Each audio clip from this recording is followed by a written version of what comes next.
Antonio, ¿nos podría indicar cuál es el tema central que trató Emilio Teuti en su libro? El tema central que Emilio Teuti manifiesta en el libro es precisamente cuál es en forma dialógica, cuál es precisamente el papel que está desempeñando el docente como tal.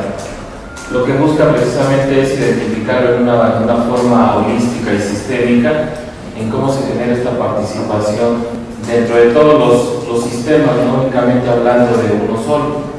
Se identifica la parte social, se identifica la parte personal, se identifica la parte humana, además.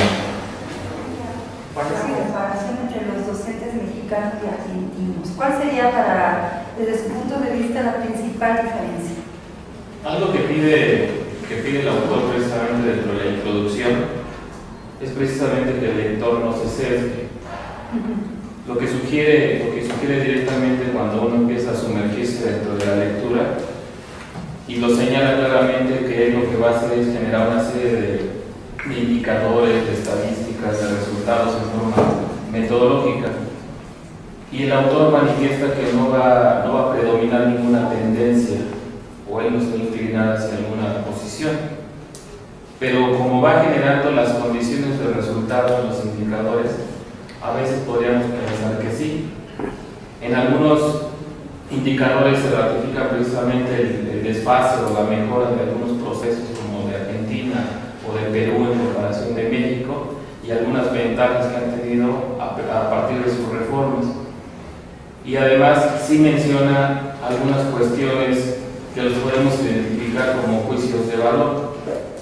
Si nosotros hablamos del sindicalismo precisamente de los maestros, si nosotros hablamos de temas políticos en su momento, sí inician algunos temas con ciertos juicios de valor que al parecer con los datos estadísticos se ratifican. Y al fin y al cabo lo que se logra esclarecer cuando se somete a una lectura precisamente es ratificar estos juicios de valor que existieron con anterioridad. Un ejemplo de esto es que el autor se atreve a denominar la profesión docente como una semiprofesión en su momento. El que consideran que el docente no es un especialista, sino se considera que es como un refugio que encuentra precisamente para la cuestión laboral, y además de la cuestión laboral, una mayor estabilidad, debido a que también menciona el autor de que las últimas generaciones que participan tanto en México como en Latinoamérica pertenecen a ser hijos de la crisis, y esto provoca precisamente que los maestros a partir de esto se refugien en la parte laboral de la docencia. Si nosotros identificamos, y él claramente inicia con la parte de primaria y señala que sí existe una formalidad para aquellos que pretenden dar clases en primaria, sí es cierto que también manifiesta que en secundaria la mayoría de los maestros no cuentan con este refuerzo curricular de estrategias pedagógicas para brindar las clases, sino que por eso cuando una persona egresa de una educación superior debe de sustentar una educación integral, y yo vuelvo al autor y sí señalaría que esta educación integral debe de ser identificada de forma holística y sistémica. ¿Por qué? Porque esta persona que se considera como una persona integral y además una persona humana que participa en la sociedad en forma activa, no únicamente va a sustentar conocimientos, habilidades, desempeño, sino que además va a hacer más que la suma de sus partes. Con esto se genera una verdadera aportación en la sociedad, pero únicamente se logra cuando existe la articulación. ¿Cómo podemos identificar esto? Cuando una persona logra tener una educación tanto básica como media y como la educación superior, y logra ser partícipe de la sociedad y productivo en la sociedad además, dice por ahí el término religioso, formar personas de vida venerable, que participan activamente en su sociedad, que se preocupa y se ocupa. Y además, si identificamos que también debe ser integrado, ¿sí? Porque también tiene que pensar en la formación de una familia. Y como consecuencia, cuando se propicia este tipo de educación, lo único que va a detonarse posteriormente va a ser que también él busque esto en sus hijos. Cuando nosotros identificamos que dentro de los planes y programas existe una total desarticulación, no se puede lograr esto, porque no se puede lograr magia cuando el alumno llega a una educación superior, porque si no existe todo el sustento anterior, podemos tener a un muchacho que tenga una beca, podemos tener a un muchacho que logre un gran trabajo, pero este muchacho puede ser que sea un barbaján. Y entonces nos damos cuenta de que no existe esta articulación y como consecuencia no se desarrolla la educación integral. La educación que llevamos a cabo todos los días es mucho reto. Creo que también no tenemos la fórmula para que todos los resultados se den exactamente como uno lo pretende.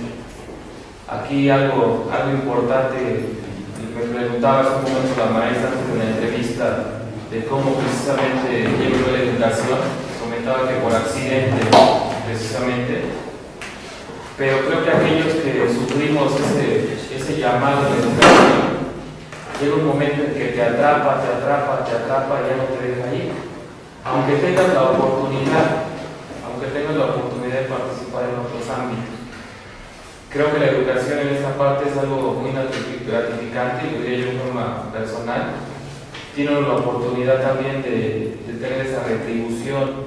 Y yo sí creo que uno debe, como educador, sí debe ser de cierta forma hasta poético en algunos momentos, porque lo diría Pablo Freire también, ¿no? El país se puede encontrar, o la comunidad se puede encontrar totalmente devastada, pero no por eso se va a dejar las cosas como son. Corresponde a la educación precisamente el desarrollar un cambio. Si la maestra señala hace un momento que ser partícipe de un sistema educativo empieza a apuntalar, y como lo dicen, es mejor hacer algo que no hacer nada. Yo creo que empieza a apuntalar precisamente tratar de obtener la calidad de la educación. Sin duda alguna tendremos muchos tropiezos, pero ese camino también tiene que ser gradual. Las metas tienen que ser a corto, mediano y largo plazo para poder llegar a algún lugar. El objetivo principal es la calidad de la educación, sustentada con nuestros documentos, con nuestra Constitución, como señalaba la maestra en el artículo 3, con nuestros programas, con nuestros planes de desarrollo. Pero ese es el camino a seguir y por eso es necesaria la participación de todos y cada uno de nosotros. ¿Me podría dar una conclusión al respecto de todo lo que se ha discutido en esta mesa? Pues que tenemos mucho por hacer todavía. Vamos redireccionar la política económica de nuestro país, que eso será una cosa importantísima.